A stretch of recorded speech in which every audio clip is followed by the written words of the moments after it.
Hey there, Blockhead traders. Here at Blockhead Traders, I must inform you that we are not financial professionals. Nothing we say should be considered financial advice. We offer our own thoughts and opinions to you, the viewer. We expect you to take these opinions, form your own financial conclusions, and make your own financial decisions. Today is Saturday, November 11th, 2023, and this is Blockhead Traders Weekly. In this week's episode, I am going to go back and touch on what exactly happened with the 3 earnings trades that I recommended that we put on last episode.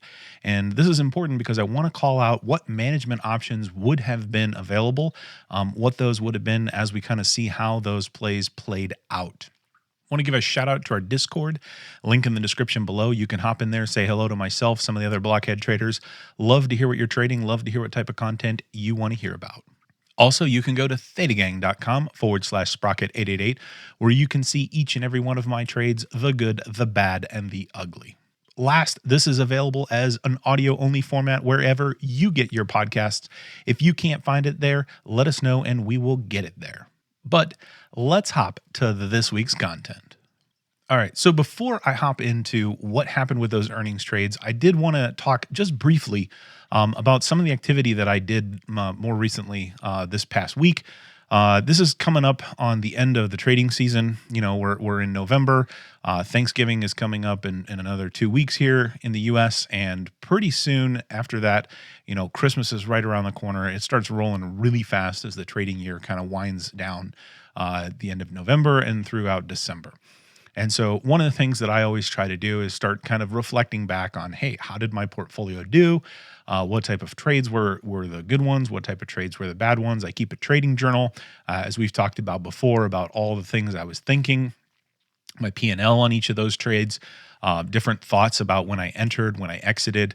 I do think this journaling is super important to always maintain that as part of your trading mechanism, because really you're not going to remember what you were thinking. You might think you will, because at the moment you're like, oh, this is like definitely going to stick with me. I'm not going to forget this. I'm going to know this. And then 3 weeks later, you'll be like, what the heck was going on with that stock when I closed it out? I don't even remember. So highly encourage you to keep a trading journal. You know, note your entry price, note your criteria that you have around it. If there's metrics that you use, like why did you enter? What were you thinking? And when you close it out, what happened? Did it go as you thought? Did it go against what you thought? And it just gives you good data to kind of reflect on. And as I was going through some of that, I started tallying up because I kind of expanded a little bit of what I was doing this year. And I started dabbling a little bit more towards the end of the year, maybe the past few months, 3-4 months, in swing trading futures. So there's a lot of efficient capital mechanisms that are in the futures world, just mainly on how they calculate margin, the position sizing of the notional value of what you're trading. And it's just kind of the next logical progression for me to get kind of involved in. After spending a lot of time in options in selling that premium, I still do that. I still love to do that. But it was really just a new area that I wanted to kind of explore. And so as I was reflecting back on a lot of that, I started adding up my fees that I was paying to TD Ameritrade. So I am a TD Ameritrade customer, which, you know, has been acquired by Schwab, and they're in the process of migrating the accounts over to Schwab.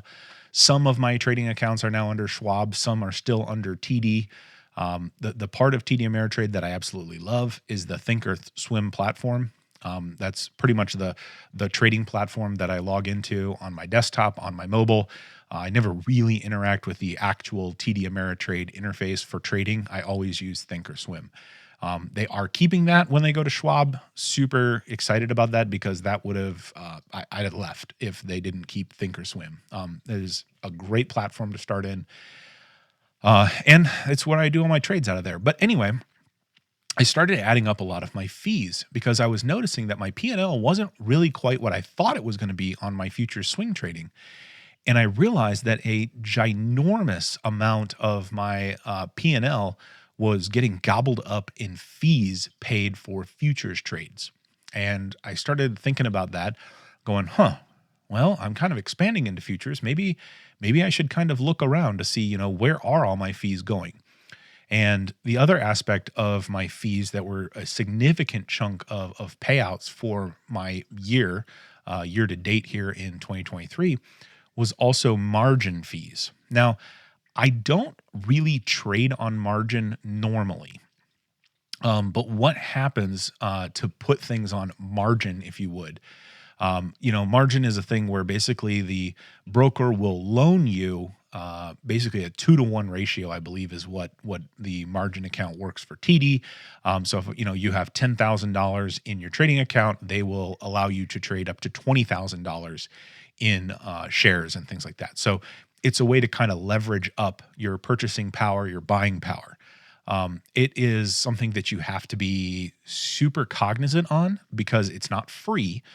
You basically pay interest anytime you cash in or basically take advantage of that margin that they give you. And so those interest rates are usually somewhere at TD. I don't know specifically what they are when you watch this video, but they're usually some number above base rate. And so I think base rate right now is TD calls their base rate. I think it was like 6 or 7% interest, and then they typically tack on another 8% above that. And so their margin rates are somewhere around 13, 14% for my particular portfolio size. Now, as you get a bigger and bigger portfolio, they bring that margin rate down for you. And that's significant because that margin rate, if you're going to trade on margin, you need to make sure that your returns are greater than those interest fees on margin. And, your margin value will change based on the share value of your holdings. And so I don't advise anybody, unless you know what you're doing, is really trading on margin. And when I say know what you're doing, I mean know what the implications of that are. Know when you're going to get a margin call, what's going to happen. Because if you're trading on margin and your share values decline, the amount of cash in your portfolio that's eligible for margin decreases. So then let's say that, TD extended you $20,000 to buy stocks. And so you max that out at 100% usage of your margin, and you purchased $20,000 worth of shares. And then let's say those shares dropped by like 10%. Okay, now you've lost basically $1,000 of your cash because your shares went down by $1,000. So now your margin has decreased. And if you're already at 100% margin, you now have a margin call because you don't have $20,000 in margin anymore because you've lost 10% of your position. And so that's what you kind of have to watch out for. So, I never advise, maxing out your margin. And if you're going to go on margin, be careful, know what you're doing, that type of thing. Anyway, I end up on a little bit of margin in my trading portfolio because I will sometimes get assigned shares. So, I sell premium, and when you are assigned shares, the brokerage basically goes halvesies with you on how much of that goes onto margin, or basically how much of that goes against your cash. I shouldn't say it goes on margin. It basically half that share value is the broker kind of shoulders that. And then once you use up all of your cash equivalent, then it starts spilling over onto margin. And so I have several positions that I have been assigned. And so holding those positions, 50% of those values end up as like marginable portions of that. And so when I sell additional premium, the way that kind of works is to secure the buying power and kind of pull that out of your cash balance in your account to reduce your buying power. Well, that buying power also, if you take it all up, it forces that cash balance to become less. And so then your shares that you're holding have less cash to kind of absorb that split that you have with the broker. And so that will cause some portion of those to go onto margin. And for me, it's not huge, but it has been happening quite a bit lately, just because I've also been doing futures trading. And then this is even a little bit more confusing, but the way that works is your futures cash can't be in the same account as your brokerage account.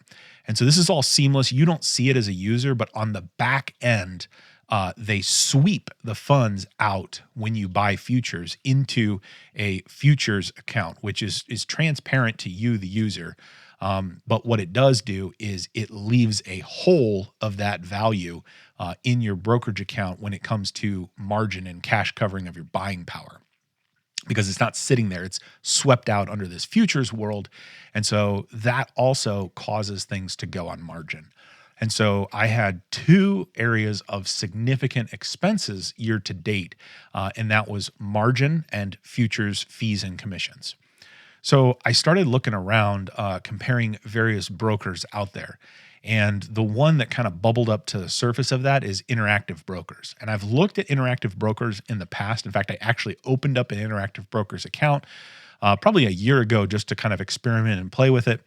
At the time, I was like, I'm pretty happy with Thinkorswim. I don't see a lot of benefit with Interactive Brokers. And so I didn't really give it much more thought than that at the time. And so I decided, hey, I want to figure out when it comes to margin fees and futures trading and commission fees, how can I lower those? I really don't trade shares of stock. I mean, I end up with shares sometimes, but I'm not swing trading equities really.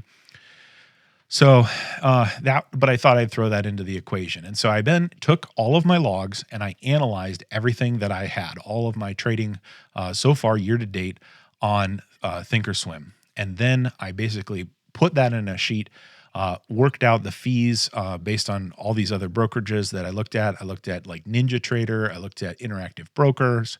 I looked at E-Trade, which is someone else now.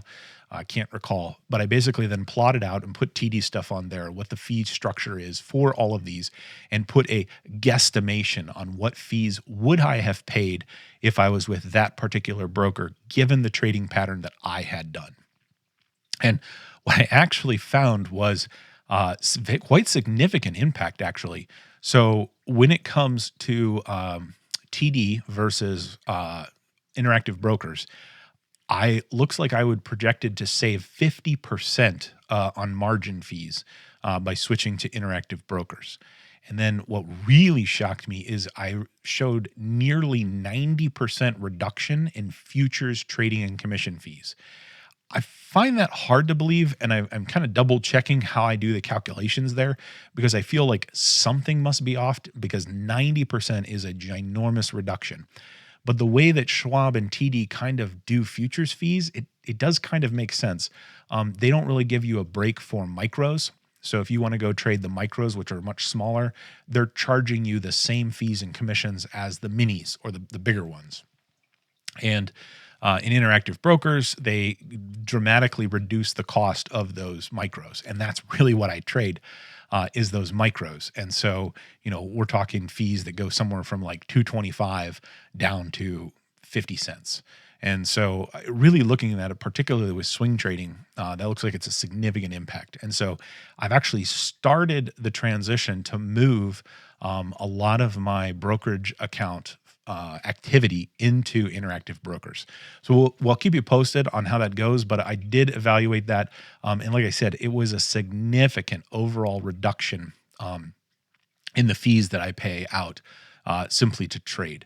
So that's basically just things that go against my profit. They're detractors. So we'll let you know how that goes as we go along.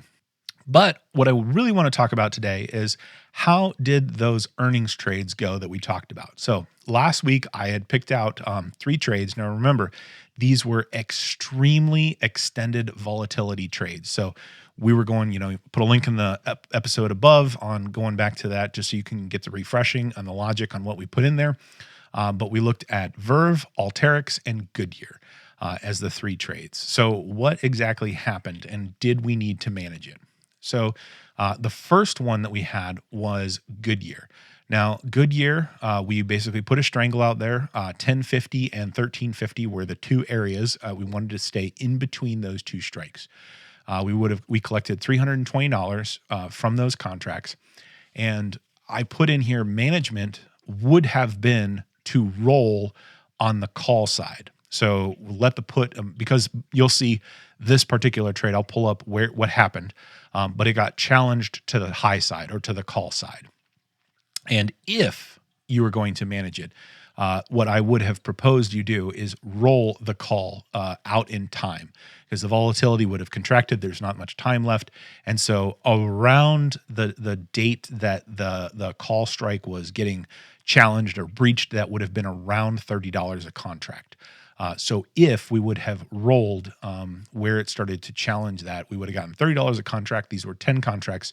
So we would have collected an additional $300 on top of the 320 that we put when we opened the trade.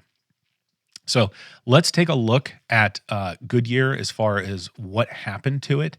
And so what I did here on this chart is I've put a green box, and the green box is this is November 2nd on when I basically played out what the trade would be. The top side is, the top of where we would make money, and the bottom. So as long as we stayed in this green box, now the end of this green box was this past Friday, yesterday. And that's when the options were there to expire. And I switched down this to the 4 hour, so you can kind of see that there was during an after hour session of Goodyear where we did kind of spike up here above that call strike. Now, you couldn't have done anything about that in the after hours session, or this would be the early morning session, I believe, is what's being called out here. But this is notable because if when it opened, if you got nervous that we were up there and we opened down a little bit and you wanted to roll, this is where you could have collected that additional $40 or $30 a contract. Now, I probably would not have, because we never really got back up to that 1350 range during market hours. I have the after hours turned on here, and you can see that in Goodyear's case, we stayed right in that range. And the reason that this really works on these really extended high volatilities is this range is extra big because there's so much volatility pumped into those stocks. And it basically is it's a balloon, right? It's a balloon that's super overinflated, which means you can put your strikes really far from where the underlying is. And that gives you a lot of buffer of movement. And you can see right here, this one would have come out 100% there on the dot. VERV Therapeutics. And this one was the one that was just on a ridiculous amount of volatility, just absolutely ridiculous. And I think actually in the episode, I think I recalled out saying, hey, this one is pretty risky when you put a strangle around something that is so volatile. It's true, your strikes get really far apart, but when there's that much volatility pumped in there, it usually means that thing can be explosive up or explosive down. And so that's where you got to be a little bit cautious of. If this one got rolled, or you'll see it end up getting challenged to the high side, but rolling at that call strike out, if we needed to, probably we could have collected at the time around $245 a contract if you did it right when it was kind of at that strike price. Now, this particular one went past the strike price by a decent amount. And we'll switch over to that. So depending on the range there, this would have been an additional $245 you could have collected. That's per contract. We did 2 contracts, so that would have been close to an additional $500 that you could have collected in addition to the $610 that was collected from the strangle initially. So let's take a look here as what happened. So same as Goodyear, this green box that I've got here, this is the range that we needed to stay within. The start of the box is when we proposed putting the trade on, and the end of the box is when that options expired. And you can see this thing had their earnings announcement here. They got a massive after-hour pump all the way up here through the strike. Remember, 1750 was our call side strike. So this is one where you probably would have gotten pretty nervous where this thing was rocketing up. But just like a rubber band that gets really stretched tight, you get this retracement or this retraction after such a massive expansion. And so this would have been one where that market opened, you'd have been breached on your strike. This is where management there on Tuesday, November 7th, could have come in to roll that call side out in time to give yourself a little bit more time to be right. I would have personally waited beyond Tuesday to let more extrinsic value bleed out of it so that the roll would become a little bit cheaper. But this one would have felt really bad on open after earnings. You probably would have had the psychology of, great, I blew it. What a joke. What is this thing? But if you'd have hung on, you can see that this overstretched explosion couldn't hold.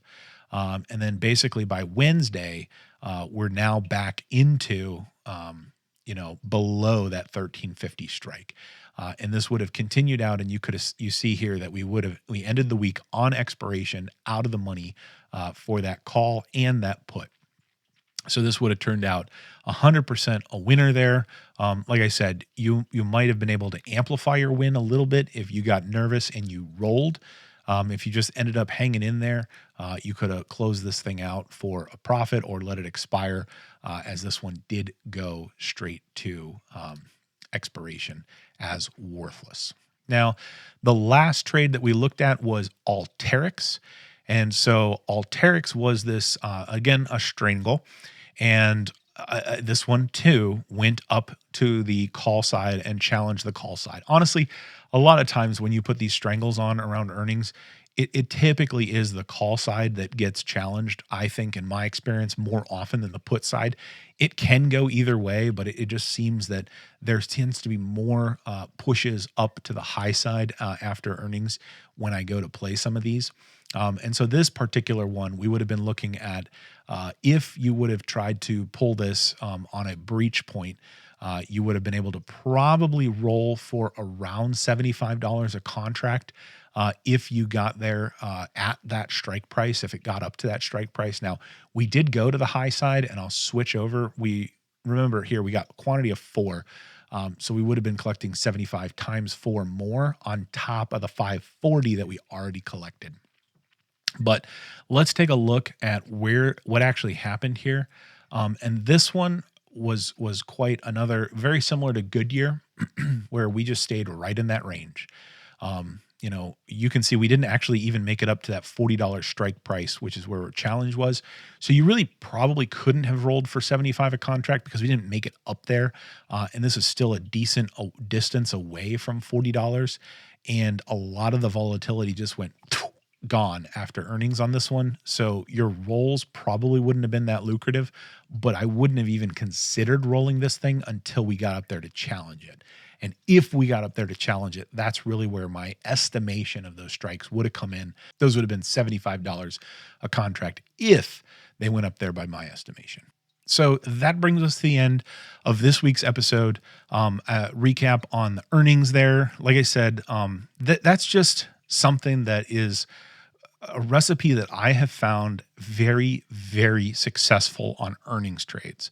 If you go with earnings trades, you largely are going to be a 50-50. But if you go for that really extended volatility, when you're really looking at that IV percentile and you're picking the earnings trades that are really stretched on implied volatility historically relative to itself, that's really where I feel you get a slight tip in your favor, because volatility is often always overstated when it comes out. And, when you're short volatility, you're basically saying, I think you guys are freaking out a little bit too much. So I'm going to put some money down and say, I'll cover you. And because that people always tend to, or volatility always tends to be overstated, shorting volatility in earnings, typically I've had a very high success rate.